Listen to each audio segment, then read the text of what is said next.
আচ্ছা, আপনারা কি এ ব্যাপারে কোনো মামলা করছেন এখন পর্যন্ত? আমার দুইটা মানিক ভাই আছে, এক বাইরে তো দুনিয়া থেকে লইয়া গেছে। দর্শক, আপনারা জানেন যে দক্ষিণ খানপুর গ্রামে একজনের লাশ পাওয়া যায়। মৃত ওই ছেলেটির নাম সাদ্দাম। এখন আমরা বর্তমানে আছি ঠিক সাদ্দামের বাড়িতে। আমার দুইটা মানিক ভাই আছে, এক বাইরে তো দুনিয়া থেকে লইয়া গেছে। আচ্ছা, আপনারা কি এ ব্যাপারে কোনো মামলা করছেন এখন পর্যন্ত? আমরা এই পর্যন্ত এখনো কোনো মামলা করিনি। এরা এখানে আমাদের থানা থেকে বলছে মেডিকেল রিপোর্ট বের হলে মেডিকেল রিপোর্ট অনুযায়ী মামলা করতে হবে। আমরা মামলা দিতে গেছি, এরা মামলা নেয় নাই। থানা থেকে বলতেছে মেডিকেল রিপোর্ট আসলে আপনারা মামলা করিয়েন। এখন আপনারা কিভাবে জানতে পারছেন যে, বা আপনারা কিছু জানেন না, আমরাও কিছু জানি না, এই জন্য আমরা মেডিকেল রিপোর্টের জন্য অপেক্ষা করতেছি। কারো ভাই বাড়িতে বেড়াইতে আসছে ছুটিতে, চট্টগ্রাম থাকে, ওইখানে আজকে 3-4 বছর 5 বছরের মতন ওইখানে আছে চট্টগ্রামে আইসক্রিমের ফ্যাক্টরিতে ওইখানে কাজ করে।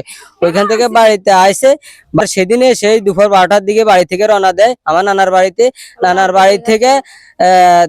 বাড়িতে গিয়ে 3টার দিকে ওইখানে লাঞ্চ করে। সে লাঞ্চ করার পরে ওখানে ছিল। রাত্রে 8টার দিকে দিই আমার ভাই, 9টা-10টার দিকে দিয়ে আমার নানার বাড়ি থেকে এখানে রওনা দিছে বাড়ির উদ্দেশ্যে। আমার নানার বাড়ি হচ্ছে মুলসিরহাট। মুলসিরহাটের থেকে উত্তর দিকে গয়েশপুর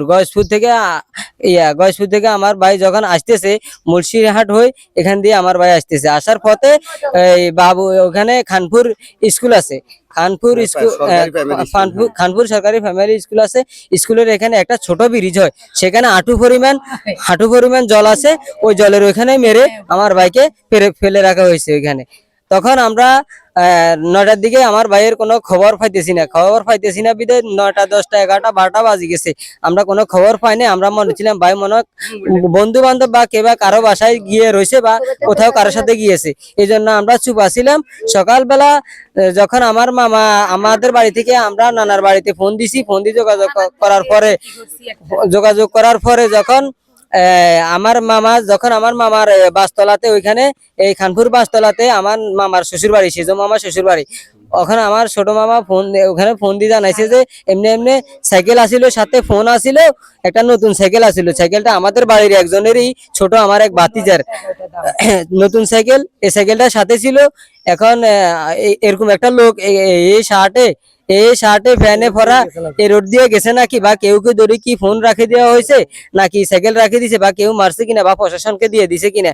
ওই জায়গাতে আবার কিছুদিন আগে ওই আপনার হোনারি টোলায় আর কি, এই খানপুরে কিছুদিন আগে রাকিবকে হত্যা করা হয়েছে। ওইখানে অনেক মারামারি কাটাকাটি হয়েছে, ঘর দুয়ারও জ্বালিয়ে দেওয়া হয়েছে।